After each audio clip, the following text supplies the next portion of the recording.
Selanjutnya kita akan bergabung dengan Densus 88 anti teror menggelar konferensi pers soal penanganan rekrutmen secara online terhadap anak-anak untuk kelompok terorisme di Gedung Awaludin, Jamin, Barreskrim Polri. Melakukan aksi teror di Banten pada akhir tahun 2024. Yang kedua, intervensi terhadap anak terradikalisasi yang berniat melakukan aksi teror di Bali dan Sulawesi Selatan pada bulan Mei 2025. Yang ketiga, intervensi terhadap 29 anak di 17 provinsi yang berniat melakukan aksi teror pada September 2025. Yang keempat, intervensi terhadap seorang anak terradikalisasi yang berniat melakukan aksi teror di Jawa Tengah pada Oktober 2025. Dan kelima, intervensi terhadap 78 anak di 23 provinsi terradikalisasi yang berniat melakukan aksi teror pada 18 November 2025.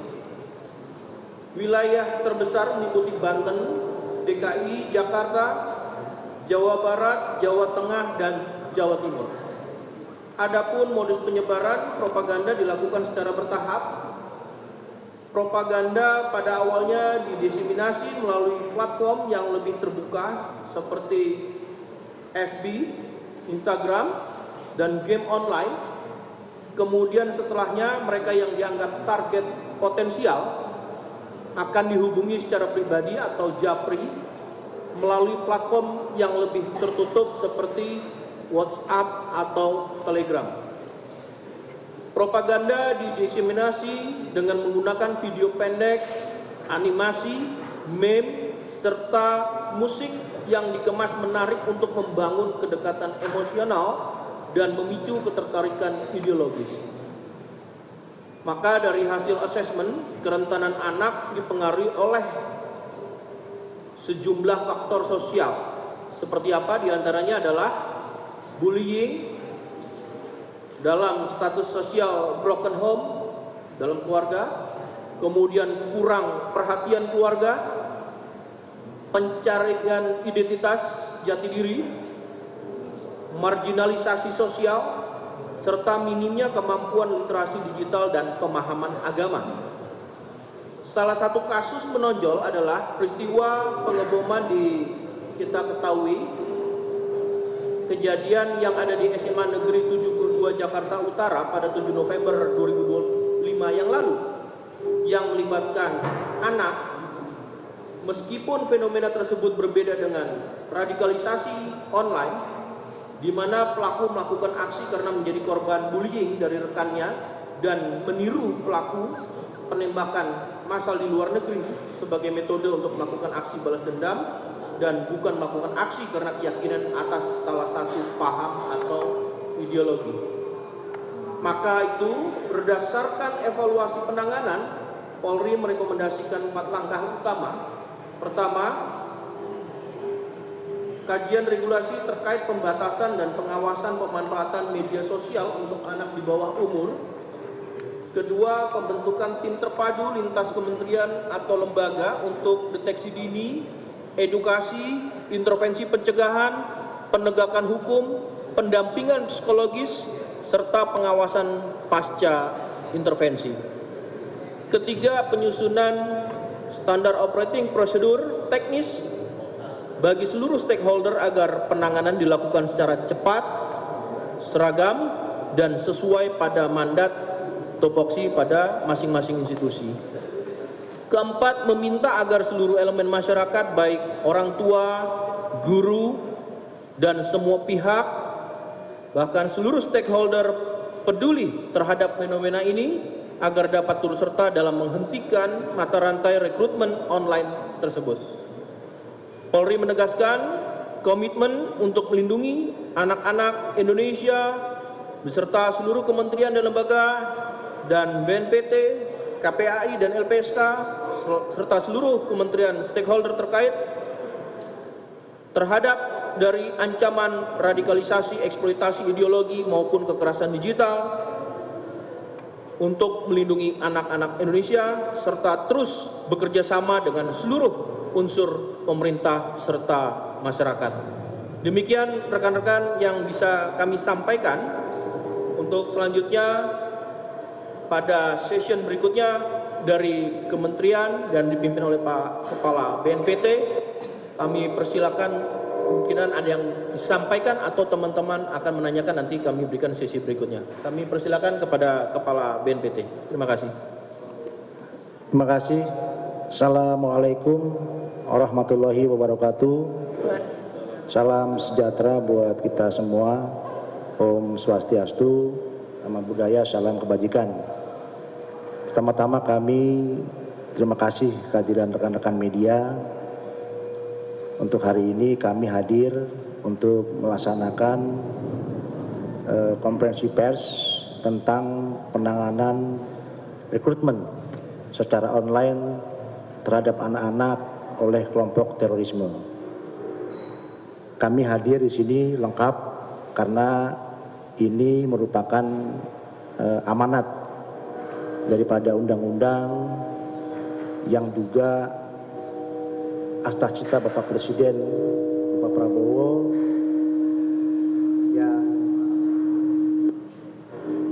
yang dituangkan di dalam RPJMN, Rencana Pembangunan Jangka Menengah tahun 2025 sampai 2029, di mana salah satu kegiatan prioritas adalah sinergi pertahanan, keamanan dalam rangka melakukan pencegahan terorisme. Oleh sebab itu, kami tim menjabarkan dengan mendasari Peraturan Presiden Nomor 7 Tahun 2021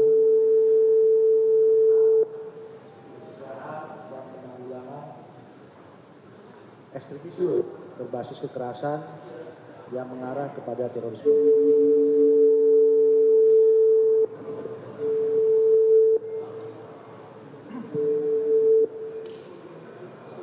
Kami ulangi bahwa berdasarkan Peraturan Presiden Nomor 7 Tahun 2021 tentang pencegahan dan penanggulangan ekstremisme berbasis kekerasan yang mengarah kepada terorisme, dari situ kami menjabarkan membuat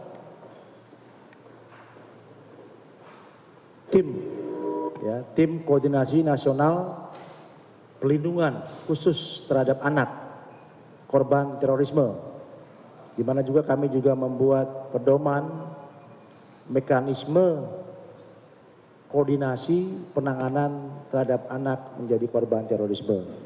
Nah, hari ini kami berhadir bersama-sama dengan Menteri PPA, KPAI, Komdigi, kemudian aparat penegak hukum, dalam hal ini Polri, Densus 88 anti Polri, di mana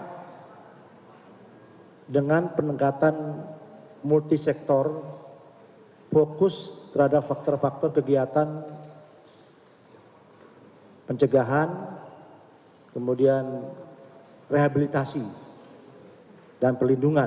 Nah, ini yang menjadi prinsip-prinsip, apalagi terhadap anak, ini demi kepentingan baik anak, kemudian pemulihan dan keadilan restoratif. Nah, oleh sebab itu fenomena rekrutmen online terhadap anak oleh kelompok terorisme ini tidak hanya di Indonesia, tapi ini juga menjadi ancaman global, sehingga di setiap negara ini menjadi atensi. Oleh sebab itu tadi saya ulangi kembali bahwa pemerintah melalui Bapak Presiden Republik Indonesia, kegiatannya dimasuk dalam Rencana Pembangunan Jangka Menengah 2025 sampai 2029 sudah dimasukkan kegiatan ini, sehingga hari ini kami memberikan informasi kepada rekan-rekan media bagaimana upaya negara untuk memberikan perlindungan terhadap anak. Oleh sebab itu kami persilakan untuk dari Densus 88 untuk menjelaskan kronologis perkara yang ditangani hari ini. Silakan dari Densus.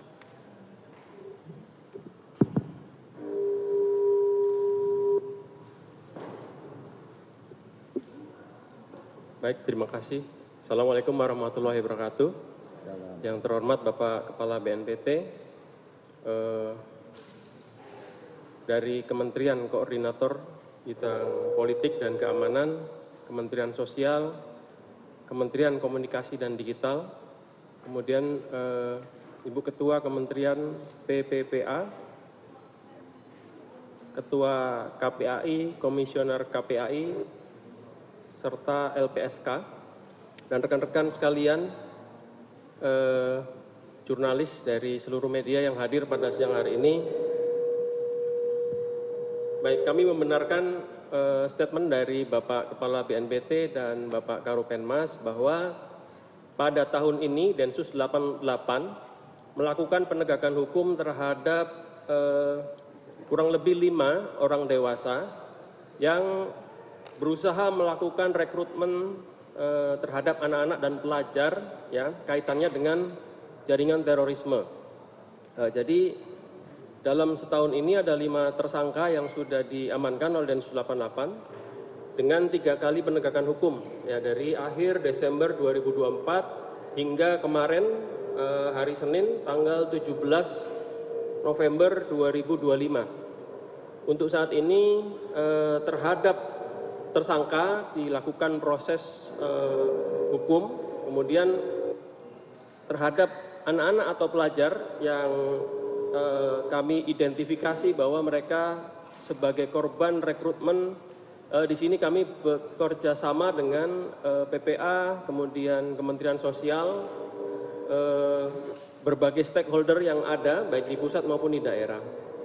Adapun daerah-daerah yang menjadi wilayah intervensi di sini, seperti yang disampaikan Pak Karopenmas, hampir seluruh provinsi yang ada di Indonesia terlibat, ya, karena ini jaringannya online sehingga mungkin antar korban yang direkrut dengan perekrut tidak bertemu muka.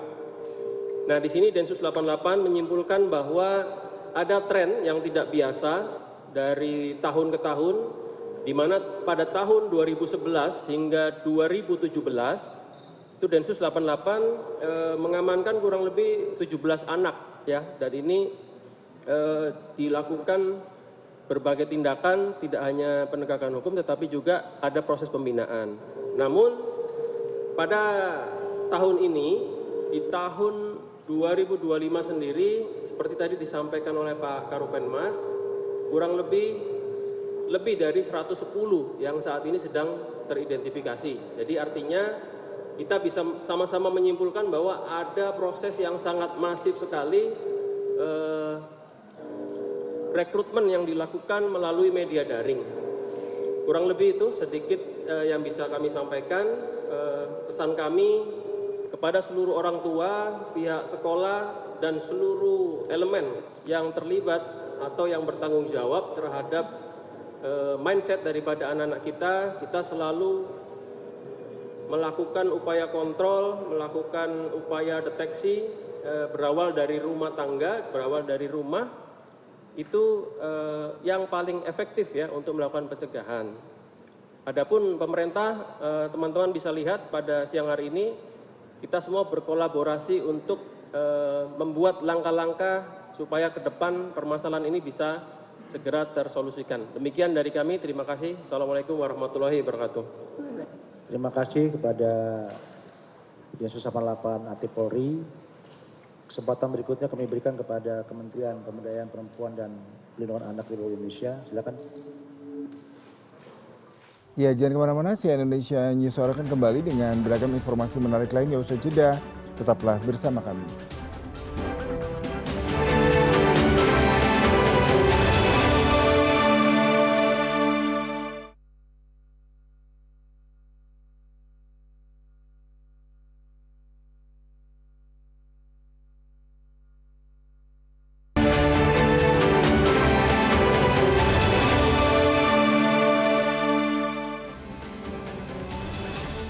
Terlepas dari penguatan peran keluarga. Kemudian yang ketiga, pastinya karena ini isunya adalah di ranah daring, beberapa waktu yang lalu, tepatnya di bulan Agustus, Bapak Presiden sudah menetapkan satu regulasi, yaitu Peraturan Presiden nomor 87 tahun 2025, terkait dengan perlindungan anak di ranah dalam jaringan. Yang dalam strateginya ada 3 strategi, yaitu strategi terkait dengan pencegahan, kemudian penanganan dan kolaborasi. Langkah-langkah inilah yang tentunya akan kami lakukan sesuai dengan tugas dan fungsi, dan dalam konteks ketika terjadi anak korban terorisme ini, tentunya penanganan juga menjadi bagian yang penting, pemulihan, dan kami hadir untuk bisa memastikan langkah-langkah pemulihan, pendampingan sesuai dengan kebutuhan anak. Itu yang akan terus kita lakukan. Namun demikian, sekali lagi, ini bentuk kolaborasi, apresiasi Pak Kepala, dan ini menjadi bagian dalam kerja-kerja nyata pemerintah, semua kementerian lembaga untuk memastikan perlindungan bagi seluruh anak Indonesia. Terima kasih Pak Kepala. Terima kasih kepada Kementerian PPA. Selanjutnya dari Komisi Perlindungan Anak, silakan.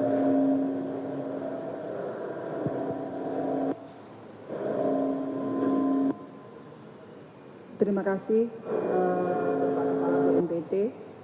Yang saya hormati juga seluruh perwakilan dari kementerian lembaga dan juga rekan-rekan media.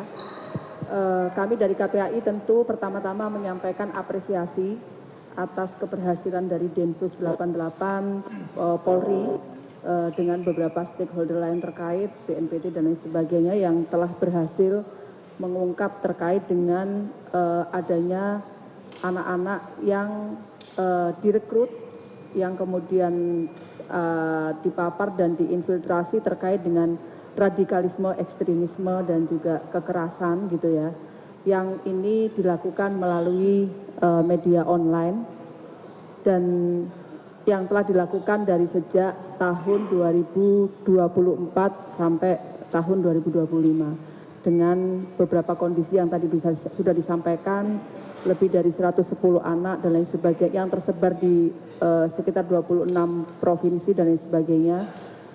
Yang kedua, tentu KPAI sesuai dengan TUSI, kami memastikan bahwa seluruh proses terkait dengan penanganan anak-anak yang berhadapan dengan hukum atau anak korban jaringan terorisme ini tentu harus dilakukan sesuai dengan peraturan perundang-undangan yang berlaku yang tadi juga sudah disebut oleh perwakilan dari KPPA, yaitu terkait dengan pasal mengenai perlindungan khusus untuk anak, yaitu pasal 59 ayat 2 yang ada di dalam Undang-Undang Perlindungan Anak, karena anak korban jaringan terorisme ini juga adalah anak berhadapan dengan hukum. Tentu dalam seluruh proses penanganannya kami juga akan memastikan itu sesuai dengan peraturan perundang-undangan sistem peradilan pidana anak atau Undang-Undang 11 tahun 2012, di mana ada beberapa prinsip terkait. Yang pertama tentu bahwa proses itu harus demi kepentingan terbaik bagi anak, kemudian memprioritaskan pada proses diversi dan juga keadilan restorasi. Tentu kami juga berharap anak-anak mendapatkan perlakuan yang manusiawi, tidak mendapatkan perlakuan yang kejam, dan dalam seluruh tahapan proses hukum anak-anak juga mendapatkan pendampingan, karena tentu sesuai dengan mandat dan amanah dari Undang-Undang SPPA, anak-anak yang dalam hal ini anak berhadapan dengan hukum itu tidak bisa disamakan perlakuannya dengan orang dewasa yang ketika melakukan tindak pidana. Untuk kemudian menjadi atensi kita bersama, tentu kita perlu untuk melakukan bersama-sama penguatan support system kepada anak, support system yang dari beberapa pihak yang ada di lingkungan terdekat dengan anak. Orang tua dan keluarga tentu menjadi support system utama yang tidak bisa ditinggalkan, menjadi sangat penting untuk melakukan penguatan, pengawasan, dan pendampingan kepada seluruh aktivitas anak, baik itu aktivitas langsung maupun aktivitas di media sosial. Yang kedua, tentu juga orang-orang yang berada di lingkungan terdekat dengan anak, di lingkungan satuan pendidikan, juga perlu untuk melakukan penguatan, pengawasan, dan juga pendampingan terkait dengan aktivitas sama, yaitu di dunia nyata dan juga di dunia online. Kemudian sesuai dengan beberapa hal yang tadi sudah disampaikan yang menjadi rekomendasi dari kasus ini, KPAI mendukung untuk kemudian ada tim koordinasi khusus yang tadi sudah disampaikan oleh Bapak Kepala BNPT, termasuk juga highlight terkait dengan penguatan proteksi anak di ranah digital. Saya kira mungkin itu. Terima kasih. Assalamualaikum warahmatullahi wabarakatuh. Terima kasih KPAI. Selanjutnya dari Kementerian Sosial, Pak, silakan. Baru saja Anda ikuti konferensi pers dari pemerintah dan pihak Polri, di mana diwakili oleh KPAI, Kementerian Anak dan juga Densus 88 terkait dengan bagaimana aksi terorisme yang merekrut anak-anak. Dari data yang didapatkan sejak tahun 2011 hingga 2017, hanya ada sekitar 17 anak yang diduga terlibat dalam kasus kriminal terorisme. Tetapi tadi dari Densus 88 atau Densus 88 di 2025 ada 110 anak yang teridentifikasi terlibat dan disinyalir menjadi bagian dari rekrutmen yang dilakukan oleh terorisme melalui aktivitas di media sosial dan online. Jadi ada 3 topik utama tadi yang dilakukan oleh pemerintah untuk mengatasi hal ini, yaitu pertama adalah penanganan terkait dengan tim terpadu lintas kementerian, sehingga apabila terjadi adanya kasus seperti ini, semua kementerian dan stakeholder bisa bekerjasama untuk mengatasi permasalahan ini. Kemudian yang kedua adalah penyusunan SOP terkait dengan teknis dan penyelesaian masalah untuk anak-anak yang berkonflik dengan hukum. Kemudian yang ketiga adalah meminta elemen masyarakat, keluarga, pihak sekolah, dan semua stakeholder untuk bekerjasama mengatasi kasus ini, mengingat media sosial dan aktivitas di internet menjadi salah satu platform dari para pelaku terorisme untuk merekrut anak-anak dan menjadikan mereka sebagai objek dari kasus kriminalitas, salah satunya yang berkaca pada kasus ledakan di SMAN 72 Jakarta Utara beberapa waktu lalu.